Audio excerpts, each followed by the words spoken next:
Bismillahirrahmanirrahim. Assalamualaikum warahmatullahi wabarakatuh. Sahabat Inspira TV yang dirahmati Allah. Pada Sirah Nabawiyah bagian ke-7 ini, saya akan menceritakan kisah Rasulullah Muhammad SAW 3 tahun dakwah secara sembunyi-sembunyi. Namun sebelumnya silahkan dukung Inspira TV Channel dengan melakukan subscribe agar channel ini berkembang dan bermanfaat bagi banyak orang.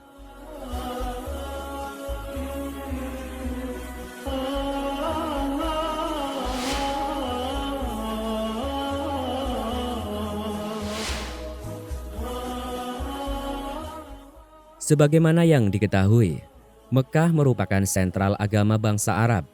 Di sana ada peribadatan terhadap Ka'bah dan penyembah terhadap berhala dan patung-patung yang disucikan seluruh bangsa Arab.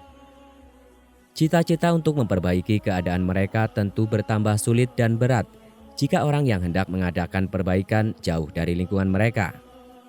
Hal ini membutuhkan kemauan keras yang tidak bisa diguncang musibah dan kesulitan.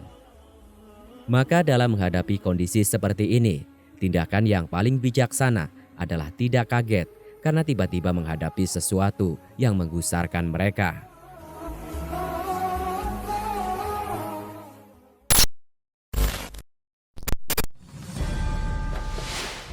As-sabiqunal awwalun, yang terdahulu dan yang pertama-tama masuk Islam. Sangat lumrah jika Rasulullah menampakkan Islam pada awal mulanya kepada orang yang paling dekat dengan beliau, anggota keluarganya dan sahabat-sahabat karib beliau.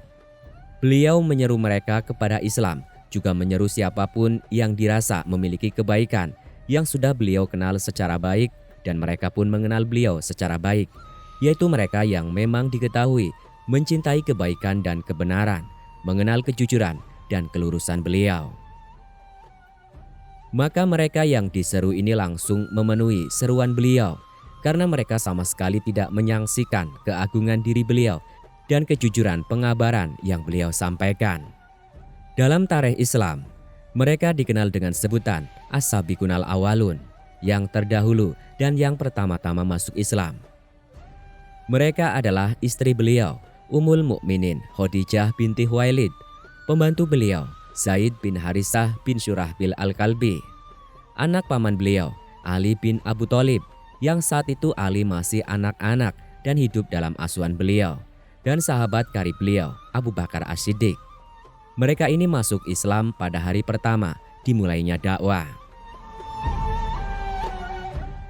Abu Bakar sangat bersemangat dalam berdakwah kepada Islam. Dia adalah seorang laki-laki yang lemah lembut, pengasih dan ramah, memiliki akhlak yang mulia dan terkenal. Kaumnya suka mendatangi Abu Bakar dan menyenanginya karena dia dikenal sebagai orang yang memiliki pengetahuan dan sukses dalam berdagang serta baik pergaulannya dengan orang lain. Maka dia menyeru orang-orang dari kaumnya yang biasa duduk-duduk bersamanya dan yang dapat dipercayainya. Berkat seruannya, ada beberapa orang yang masuk Islam, yaitu Utsman bin Affan Al-Umawi, Az-Zubair bin Al-Awan Al-Asadi, Abdurrahman bin Auf, Sa'ad bin Abi Waqqas, Az-Zuhriyah, dan Tolhah bin Ubaidillah At-Taimi. Kawanan lain yang juga lebih dahulu masuk Islam adalah Bilal bin Robah Al-Habsi. Kemudian disusul kepercayaan umat ini Abu Ubaidah Amir bin Al-Jarrah dari Bani Al-Haris bin Fihr, Abu Salamah bin Abdul As'ad, Al-Arqam bin Abil Arqam, Al-Maksumi, Utsman bin Mas'un dan kedua saudaranya Qudomah dan Abdullah, Ubaidillah bin Al-Haris bin Al-Muthalib bin Abdi Manaf, Sa'id bin Zaid Al-Adawi dan istrinya, Al-Khattab, Habab bin Al-Arad, Abdullah bin Mas'ud Al-Huzali, dan masih banyak lagi. Mereka ini juga disebut sebagai As-sabiqunal awwalun, yang semuanya berasal dari kabilah Quraisy. Ibnu Hisham menghitung jumlah mereka lebih dari 40 orang. Namun siapa-siapa yang selain disebutkan di atas perlu diteliti lagi. Ibnu Ishaq berkata, setelah itu banyak orang yang masuk Islam, baik laki-laki maupun wanita, sehingga nama Islam menyebar di seluruh Mekah dan banyak yang membicarakannya. Mereka masuk Islam secara sembunyi-sembunyi. Rasulullah menemui mereka dan mengajarkan agama secara kucing-kucingan. Sebab dakwah saat itu dilakukan secara sembunyi-sembunyi dan perorangan. Wahyu diturunkan sedikit demi sedikit, lalu berhenti setelah turunnya awal surat Al-Mudatsir. Ayat-ayat dan potongan surat yang turun saat itu berupa ayat-ayat pendek dengan penggalan-penggalan kata yang indah menawan dan sentuhan lembut, sesuai dengan iklim yang juga lembut pada saat itu. Berisi sanjungan mensucikan jiwa dan celaan mengotorinya dengan keduaan. Berisi ciri-ciri surga dan neraka yang seakan-akan keduanya tampak di depan mata, membawa orang-orang mukmin ke dunia lain tidak seperti dunia yang ada pada saat itu.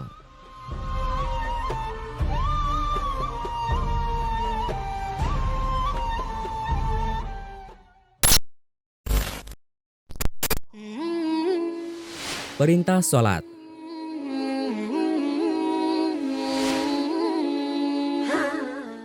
Di antara wahyu yang pertama-tama turun adalah perintah sholat.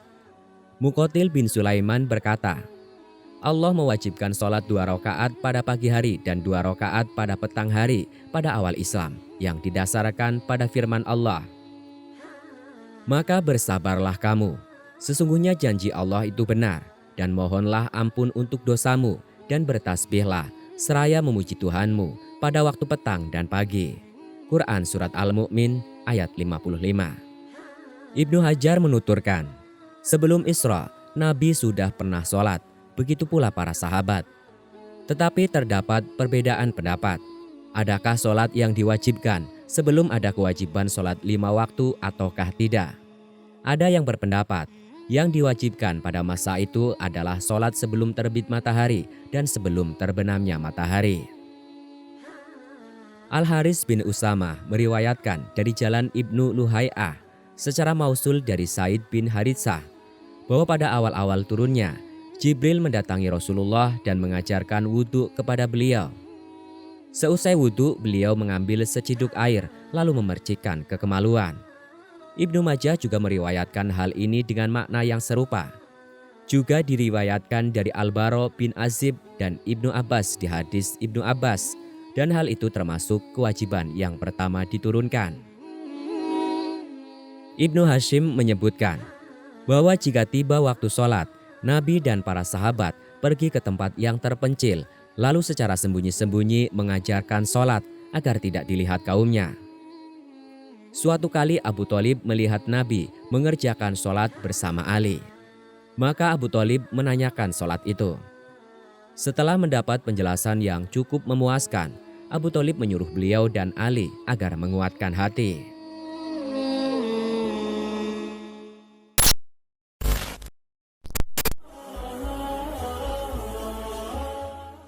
Demikianlah perjuangan dakwah Nabi di awal-awal turunnya wahyu yang dilakukan secara sembunyi-sembunyi.